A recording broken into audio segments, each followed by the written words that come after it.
ورحمة الله وبركاته.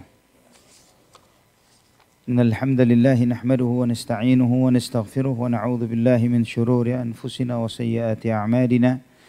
من يهده الله فلا مضل له ومن يضلل فلا هادي له. أشهد أن لا إله إلا الله وحده لا شريك له وأشهد أن محمدا عبده ورسوله لا نبي بعده. اللهم صل وسلم وبارك على عبدك ونبيك محمد وعلى آله وصحبه ومن اهتدى بهديه إلى يوم القيامة.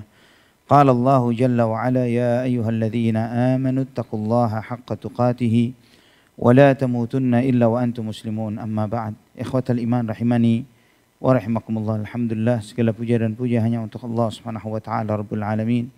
Ar-Rahman Ar-Rahim, atas segala limpahan nikmat yang Allah Subhanahu wa taala berikan kepada kita, yaitu nikmat Islam, yang dengannya Allah Subhanahu wa taala menunjukkan kepada kita segala kebaikan dunia dan kebaikan akhirat.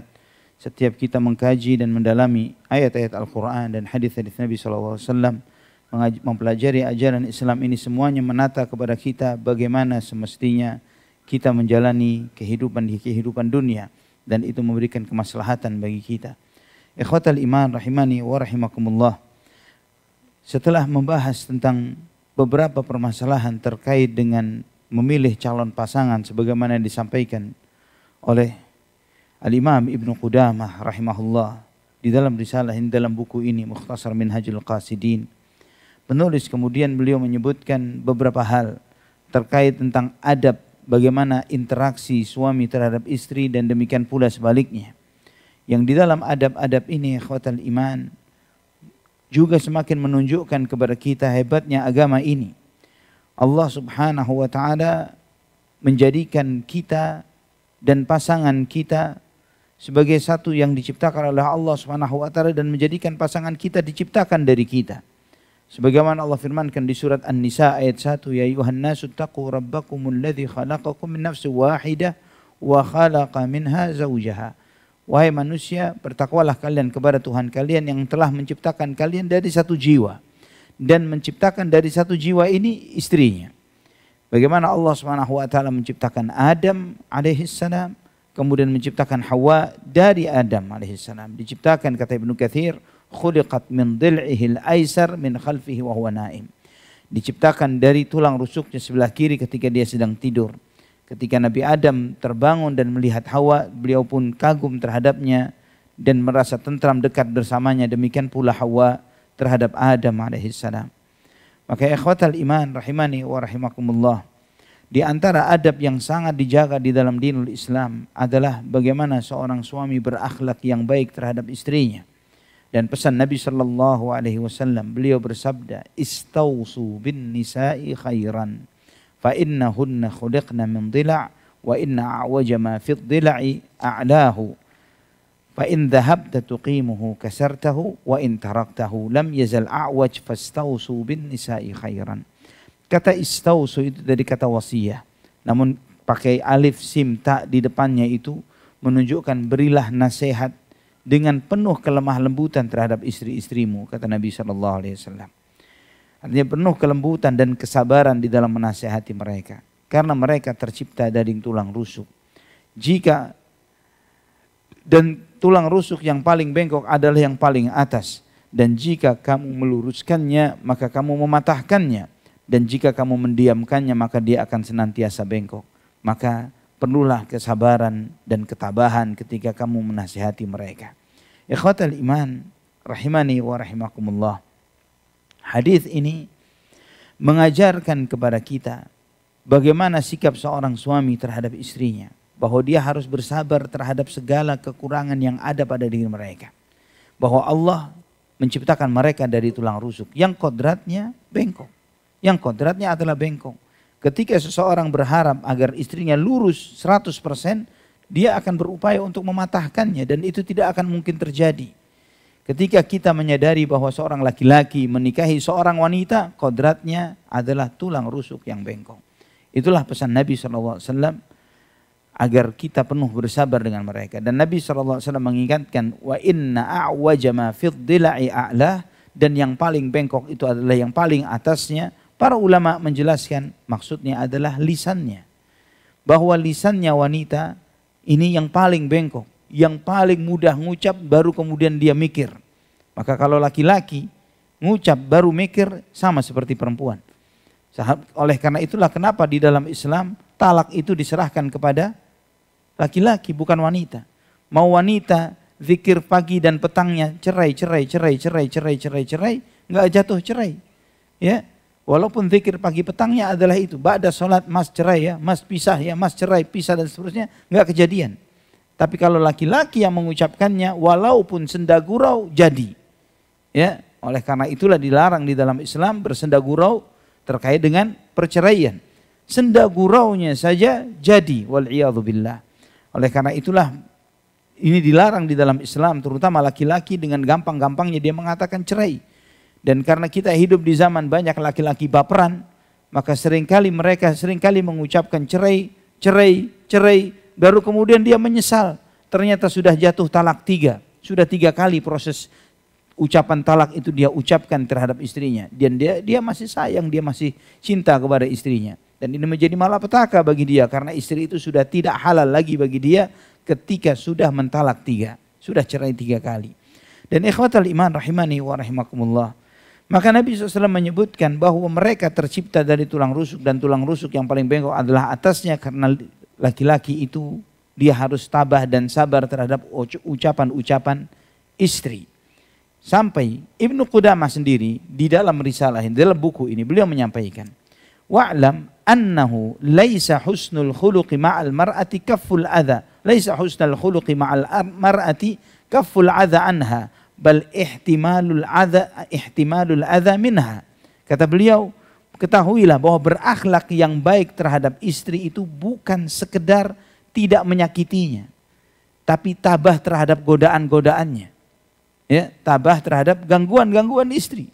Itu di antara akhlak yang terbaik. Wal hilmu ala taishiha wa ghadabiha, dan memiliki kesabaran yang berlebih terhadap temperamen dan emosionalnya dia.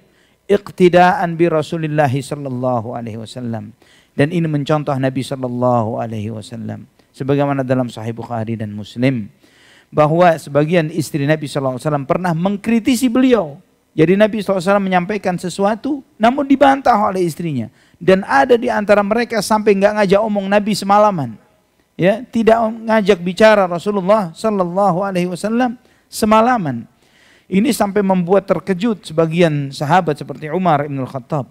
Dia bertanya, benar seperti itu? Ketika Umar marah kepada istrinya, kemudian istrinya membantah.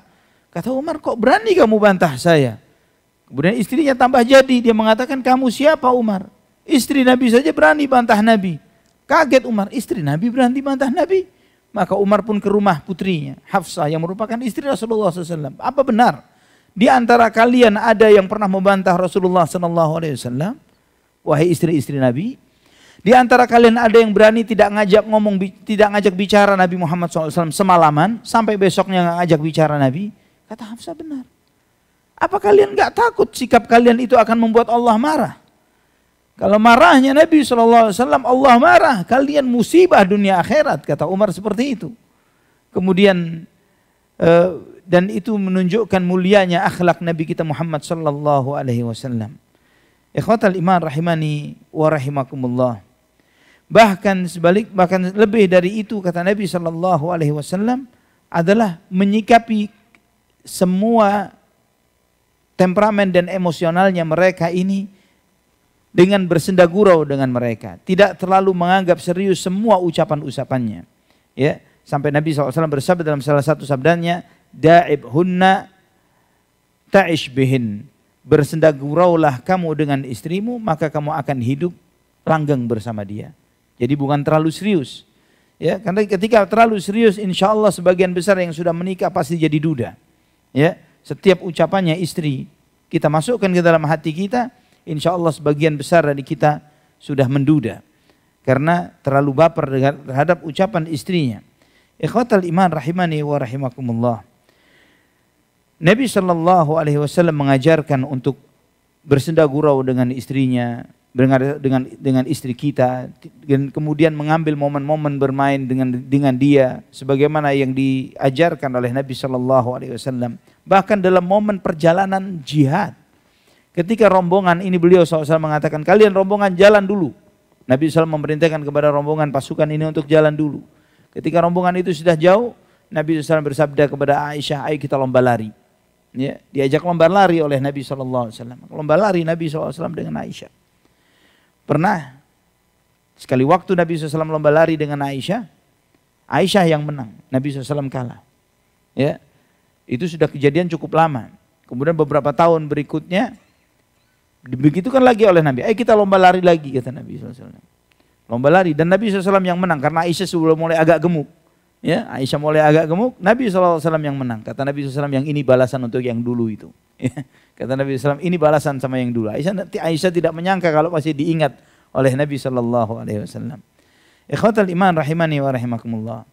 Juga di antara yang dipesankan oleh Imam Ibnu Qudamah rahimahullah, yaitu bahwa senda gurau, keterbukaan ini dan lain sebagainya, itu pun dengan kesederhanaan, tidak secara berlebihan dan pula tidak pula kurang. Sehingga hal itu akan membuat kehilangan kehormatan dan harga diri ya seorang suami di hadapan istrinya dan anak-anaknya. Dan demikian pula bukan berarti kemudian dia menjadi sosok yang sangat tegang, yang kaku di depan keluarganya, sehingga tidak bisa tersenyum, bersenda gurau dengan keluarganya.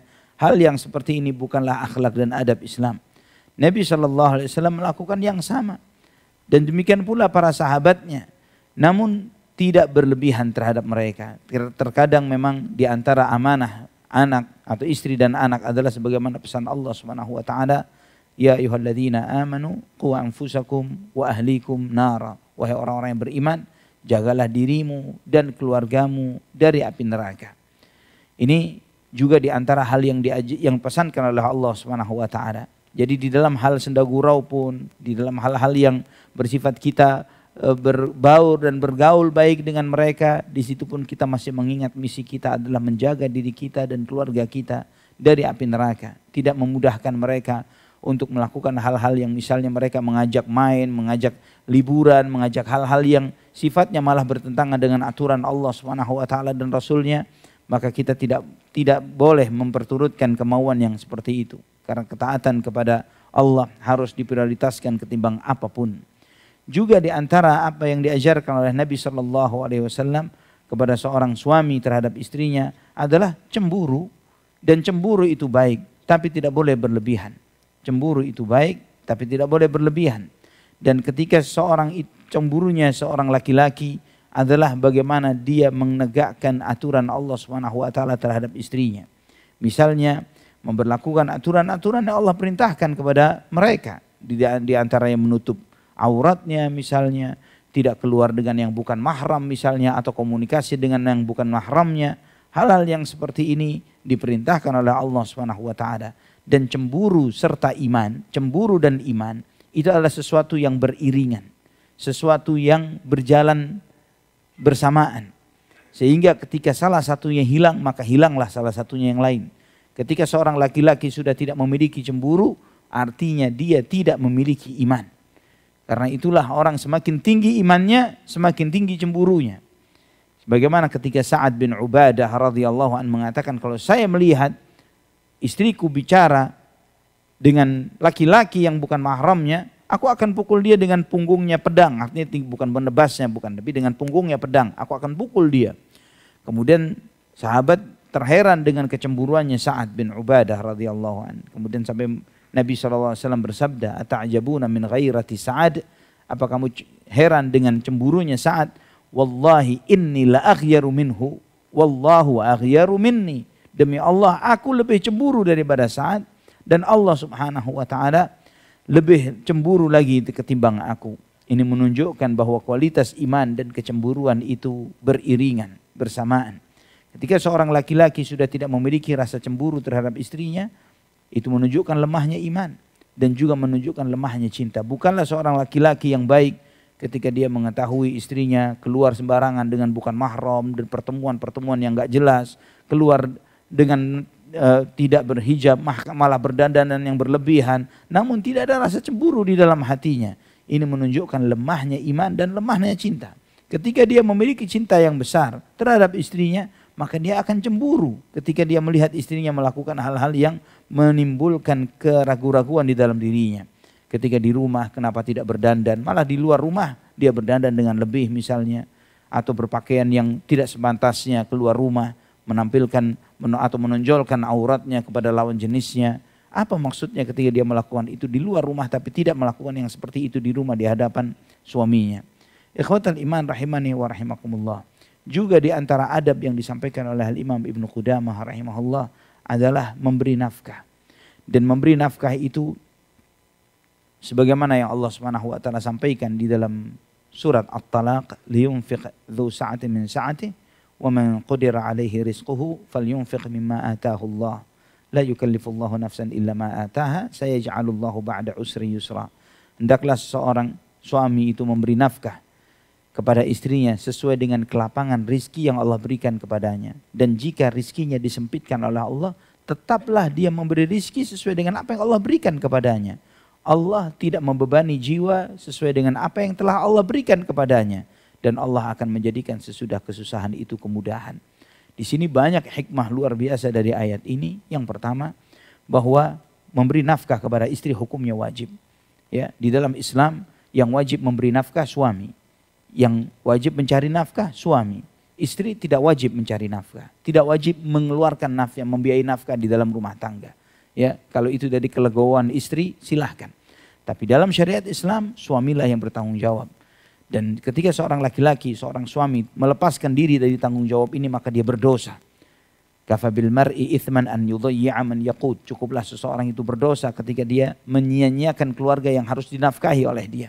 Ini kewajiban dari Allah Subhanahu wa taala kepada setiap suami untuk menafkahi keluarganya. Dia seorang suami tidak boleh menuntut patungan dengan istri, yang enggak boleh. Ya, saya bayar ininya, kamu bayar itunya. Ini haram di dalam Islam. Kecuali kalau istri yang mengambil inisiatif itu dari dirinya, itu silahkan. Tapi ketika suami yang menawarkan ini tidak diperkenankan. Haruslah seorang laki-laki memiliki kehormatan dan harga diri, bertanggungjawaban.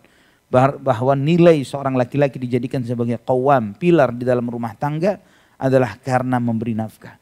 Sebagaimana Allah Subhanahu wa taala berfirman, "Ar-rijalu qawwamuna 'alan nisa bima faddalallahu ba'dahum 'ala ba'd wa bima anfaqu min amwalihim." Lelaki adalah pilar, pemimpin di dalam rumah tangganya karena kelebihan yang Allah lebihkan sebagian mereka dari sebagian yang lainnya. Dan karena nafkah yang mereka nafkahkan dari harta mereka. Allah sebutkan karena nafkah yang diberikanlah, itulah kenapa Allah menjadikan laki-laki itu sebagai kepala rumah tangga, sebagai pilar di dalam rumah tangganya. Dan juga ikhwatal iman rahimani wa rahimakumullah, memberi nafkah itu sesuai dengan kadar keleluasaan atau kesempitan kemampuan kita. Ketika diberi keleluasaan lebih oleh Allah, maka berikan kelebihan. Ya, bukan ketika misalnya dia lagi susah, misalnya dia memberi nafkah kepada keluarganya dengan misalnya dia ngasih sehari misalnya 100.000 misalnya. Terus kemudian dikasih kelapangan rezeki oleh Allah, dia bisa memberi lebih dari itu, 200, 300, 500. Ketika dia bisa lebih, kasih lebih. Liyunfiq dzu sa'atin min sa'atihi. Hendaklah orang yang memiliki kelapangan rezeki menafkahi istrinya sesuai dengan kelapangan yang telah Allah berikan kepada dia. Wa man qudira 'alaihi rizquhu. Namun ketika disempitkan rezekinya, falyunfiq mimma ataahu Allah. Tetap dia memberi nafkah dari apa yang Allah berikan kepadanya. Ini menunjukkan bahwa memberi nafkah, seorang suami yang lagi seret rezekinya, lagi sempit rezekinya, tapi dia tetap memberi kepada istrinya, memberi nafkah. La yukallifullahu nafsan illa ma ataaha, sayaj'alullahu ba'da usri yusra. Allah tidak membebani seseorang kecuali apa yang telah Allah berikan kepada dia. Allah akan menjadikan sesudah masa sulit itu kemudahan. Ini di antara pintu rizki yang Allah sebutkan di dalam ayat ini. Ketika seorang suami tidak bakhil terhadap keluarganya, maka Allah Subhanahu wa taala akan memberikan kelapangan kepada dirinya. Asal dia tidak bakhil. Ketika dia bakhil dan kikir, maka Allah akan menyempitkan rizkinya terhadap dia. Juga ikhwatal iman rahimani wa rahimakumullah. Di antara adab yang disampaikan oleh Imam Ibnu Qudamah, ketika seorang suami menikmati makanan yang enak, maka perhatikanlah, ingatlah kepada istrinya. Ya, ketika antum misalnya di tempat kerja seperti ini mungkin bisa memilih makan siang apa, menu apa dan sebagainya. Pikirkan bagaimana keluarga kita, apakah mereka mengkonsumsi yang serupa atau jauh di bawah kita. Dan ini harus diperhatikan sehingga ketika kita makan bersama dengan teman atau sahabat atau partner dan lain sebagainya, pikirkan untuk membawa oleh-oleh juga untuk ke rumah, untuk ke keluarga kita.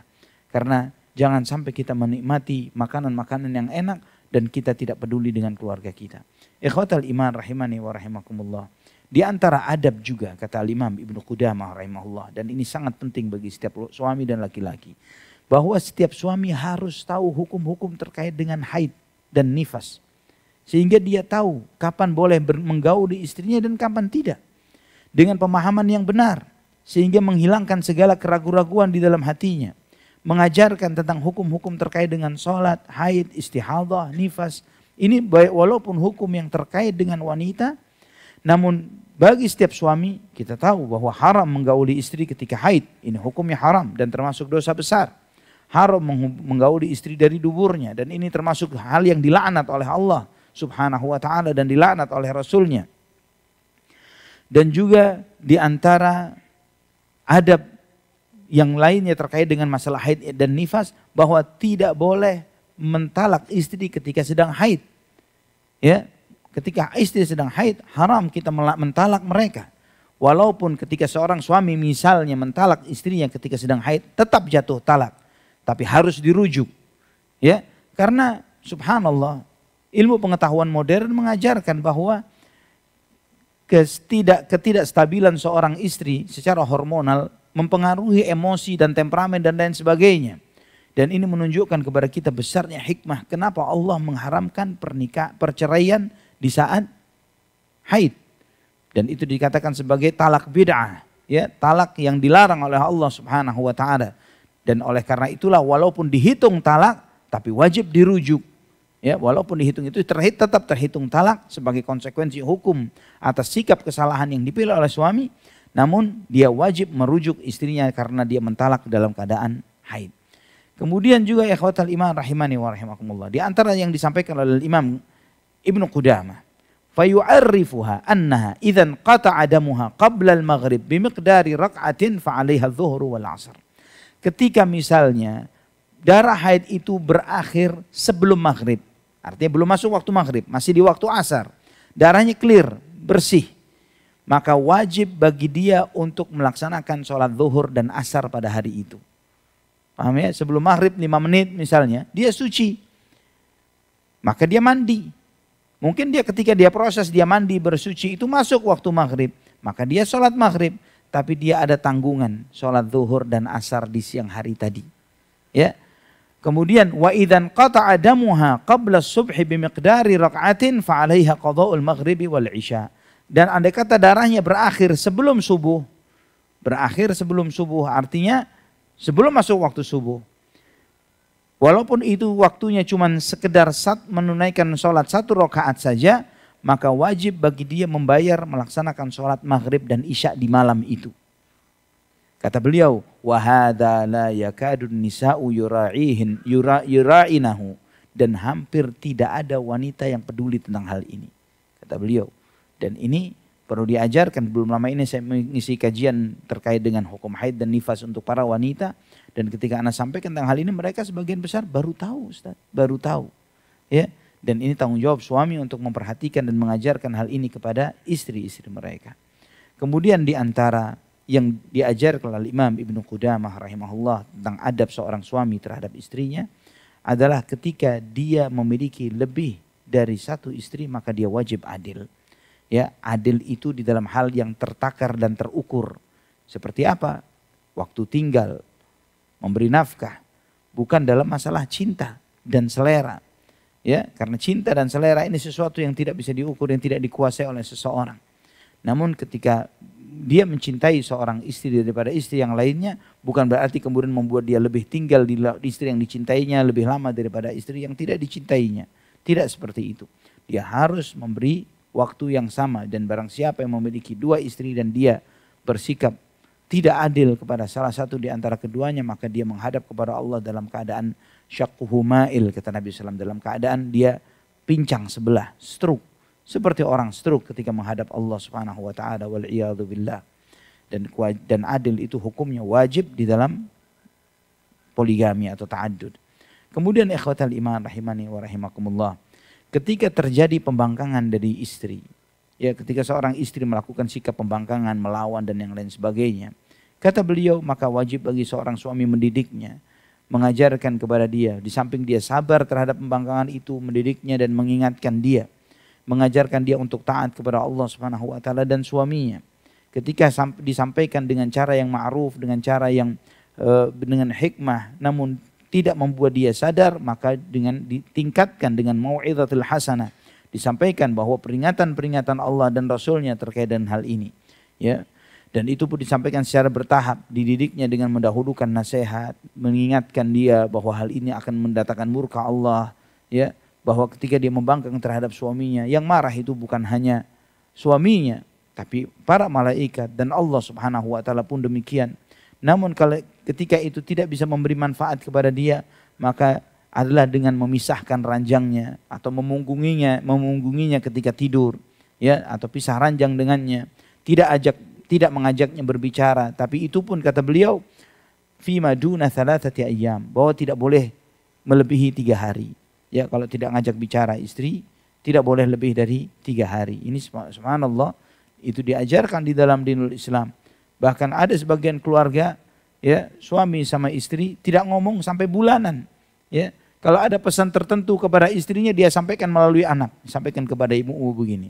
Ya, demikian pula suami istrinya kepada suaminya, sampaikan kepada ayahmu seperti itu, dan itu berjalan selama berbulan-bulan. Yang seperti ini haram di dalam Islam. Dan memang di dalam Al-Quran ada disebutkan fa'idhuhunna wahjuruhunna fil madaji'i wadribuhun. Nasihatilah mereka, pisahlah ranjanglah dengan mereka, dan kamu boleh memukulnya. Sebagian orang tidak memahami apa yang dimaksud memukul istri yang diajarkan di dalam Islam ini. Bahwa semua kitab-kitab tafsir yang klasik pun mengajarkan bahwa kaidah di dalam memukul istri itu, ini bukanlah untuk melampiaskan emosi seorang suami kepada istrinya. Bahkan diajarkan para ulama salaf, mukulnya itu dengan kayu siwak. Antum tahu kayu siwak? Ya, bukan kayu sapu, bukan kayu siwak. Kayu siwak ini kalau dipukulkan, apa manfaatnya? Maka dijelaskan oleh para ulama, darban ghairu mubarrih.